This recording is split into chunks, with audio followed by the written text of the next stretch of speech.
जुले नमस्ते और सलाम।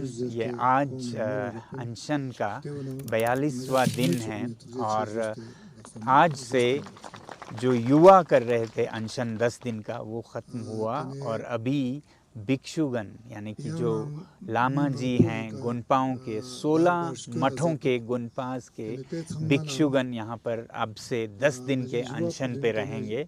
और जैसा आपको मालूम है सबका मांग ये है कि सरकार अपने वादों पर दोबारा देखे जो उन्होंने 2 चुनाव में किए थे, लद्दाख को संरक्षण देने का 6वें शेड्यूल में भारतीय संविधान के, और फिर लोकतंत्र जो कि जम्मू कश्मीर में बहाल हो रहा है वैसे ही लद्दाख में भी स्टेटहुड या यूटी विद लेजिस्लेटिव असेंबली दिया जाए।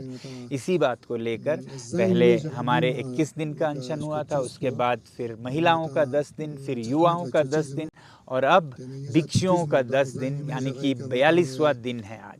और दूसरी तरफ मैं आप लोगों को एक बहुत ही ज़रूरी अपडेट देना चाहता था। जैसा आप लोगों को याद होगा कि कल 17 अप्रैल यानी कि रामनवमी के दिन से हम यहाँ पश्मीना मार्च 2 शुरू करने वाले थे, मगर उसमें भी कुछ डेवलपमेंट्स हुए। पिछले बार आपको याद होगा कि बहुत प्रशासन की तरफ से ओवर रिएक्शन हुए, लेह भर में सैनिकों से पुलिस से भर दिया गया, दफ़ा 144, इंटरनेट कट वगैरह। इस बार भी लगभग ऐसा ही हुआ। एक तरफ यहाँ के जो ट्रैवल एजेंसीज़ और होटेलियर्स के एसोसिएशंस हैं उनको प्रशासन ने बुलाकर ये कहा कि इस तरह के अगर मार्चेस चलते हैं तो हमें इस बार दफ़ा 144 1-2 दिन के लिए नहीं बल्कि 2 महीने के लिए लगाना पड़ेगा और हम इंटरनेट भी महीनों के लिए काटने जा रहे हैं और आपका टूरिज़्म बंद हो जाएगा। तो वो हमें ये बताने आए कि इस पे दोबारा सोचिएगा, लद्दाख का टूरिज़्म बंद हो जाएगा। दूसरी तरफ हम जो मार्च करने वाले थे वो बहुत ही स्केल डाउन था क्योंकि पिछले बार हज़ारों लोग आने वाले थे, इससे सरकार ने बौखलाहट में बहुत ओवर रिएक्ट किया था। इस बार हमने लिखित में प्रशासन से परमिशन, अनुमति मांगी थी कि सिर्फ 10-12 लोग पैदल जाएंगे, वो भी पहले जो स्यांगचूथांग है जहाँ पर उद्योगों और बड़े परियोजनाओं, भारतीय परियोजनाओं के कारण चरवाहों के चरागे चले गए हैं, वो दर्शाने के लिए पैदल मार्च जाएंगे और फिर कुछ हिस्सा गाड़ी में करेंगे। तो हमें ये बताया गया कि आपको गाड़ी से वो भी 1 दिन जाने का परमिशन दिया जा सकता है, वो भी वहाँ जहाँ भारतीय कॉरपोरेशन से चरागे गए हैं, न कि चीन के सीमा की तरफ। वहाँ जाने की बिल्कुल अनुमति नहीं दी जाएगी और ये 1 दिन में, जो कि नामुमकिन के बराबर है, 1 दिन में क्या जाएंगे और क्या पूछेंगे लोगों से। तो दूसरी तरफ सीमा की तरफ तो बिल्कुल जाने नहीं दिया जाएगा और अगर फिर भी हम पैदल जाते हैं तो फिर ये दफ़ा 144 वगैरह 2 महीने के लिए लगाए जाएंगे। और इससे यहाँ पर बहुत कन्फ्यूजन, भ्रम फैल रहा है कि हमारे वजह से यहाँ का टूरिज़्म, यहाँ के लोगों का आजीविका खराब ना हो जाए और हम ये बिल्कुल नहीं चाहते हैं कि लद्दाख के लोगों को हानि पहुंचे इससे या भारत को हानि पहुंचे। तो इन सब को देखते हुए हमने फिर एक बार एक प्रेस कॉन्फ्रेंस में एपेक्स बॉडी की तरफ से हुआ और उसमें ये कहा गया मीटिंग में और प्रेस कॉन्फ्रेंस में कि हमारा मकसद ये था कि यहाँ सीमा पर क्या हुआ है वो सच्चाई लोगों तक पहुँचाएँ।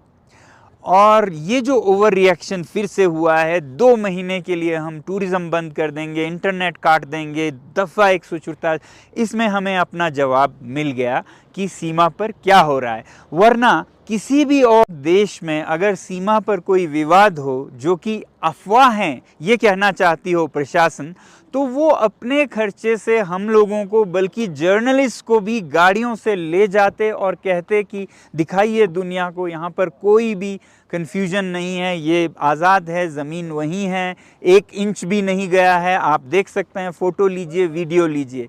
मगर यहाँ उल्टा हो रहा है, यहाँ हमें जाने पर बहुत सारे रोक लगाए जा रहे हैं और यहाँ के लाइवलीहुड को डराया जा रहा है कि आपके यहाँ टूरिज़्म 2 महीने बंद कर दिए जाएंगे।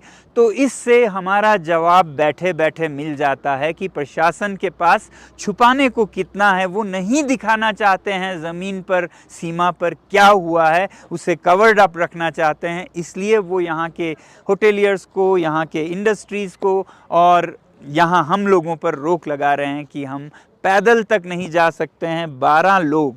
तो ये तो लगभग अलोकतांत्रिक लगता है और इससे पता चलता है कि लद्दाख में लोगों को प्रशासन कैसे प्रशासित कर रही है। यानी कि लद्दाख में जब तक लद्दाख के लोगों का अपना एक असेंबली ना हो, लोकतंत्र ना हो, तो ये यूटी विदाउट लेजिस्लेचर में ब्यूरोक्रेट्स रूल कैसा होता है इसका भी हमें एक टेस्ट मिल जाता है। तो इन सब बातों को देखते हुए यहाँ पर एपेक्स बॉडी के नेताओं ने ये निर्णय किया कि हमारा जवाब उनके ओवर रिएक्शन से मिल गया, तो हम इस पश्मीना मार्च को स्थगित करते हैं फिर से। और जब हुकूमत को लगे कि उनके हित में है कि ये जो भी ज़मीन पर हकीकत है वो दिखाएं, तब हम जाएंगे। तो साथ ही में मैं आप लोगों को ये भी कहना चाहूँगा कि लद्दाख में टूरिज़्म पर इस आंदोलन का कोई असर नहीं होने वाला है, बल्कि आप लोगों को स्वागत करते हैं लद्दाख के खूबसूरत वसंत ऋतु में। आप आइए, घूमिए। और हमने तो फैसला इसी हिसाब से किया है कि टूरिज़्म पर कोई असर ना पड़े, क्योंकि ये बहुत से लोगों के व्यवसाय, उनके आजीविका से जुड़े हुए हैं और हम चाहते हैं कि लद्दाख फूले फले और आप लोग भी यहाँ पर आके बहुत ही खुशी से घूमें खुले। और आप सबका हम स्वागत करते हैं और धन्यवाद और जय हिंद करते हुए मैं आप सभी को रामनवमी के लिए शुभकामनाएं देना चाहता हूँ। जुले।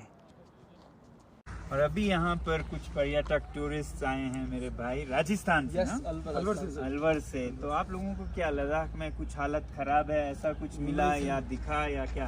नहीं सर, हमें यहाँ पे ऐसा कुछ नहीं लगा। इवन टूरिज्म के हिसाब से हमें बहुत अच्छा लगा। यहाँ पे आके इतनी खुशी मिली कि नेचर इतना, मतलब गॉड ने इतनी अच्छी चीज़ों से ब्लेस किया है। यहाँ के लोग इतने अच्छे हैं, इतना हमें कोऑपरेट किया। हमने फर्स्ट टाइम भी आके जब पूछा किसी चीज़ की हेल्प की, तो उन्होंने बिना किसी चीज़ों के हमें बहुत हेल्प। देखा जाए तो 4 दिन से हम यहाँ पे हैं और ये जन्नत है। मतलब केवल सुना था, आज सर इतनी उम्र के अंदर मतलब पहली बार मौका मिला यहाँ आने का। और सबसे बड़ी खास बात सर, ट्रिप बन गई। अब हम आपसे मिल गए ना, तो हमारा ये वाला ट्रिप तो मतलब गॉड ब्लेस। तो लद्दाख में कोई हालत खराब नहीं है, सब बढ़िया है, बहुत सेफ है। बिल्कुल।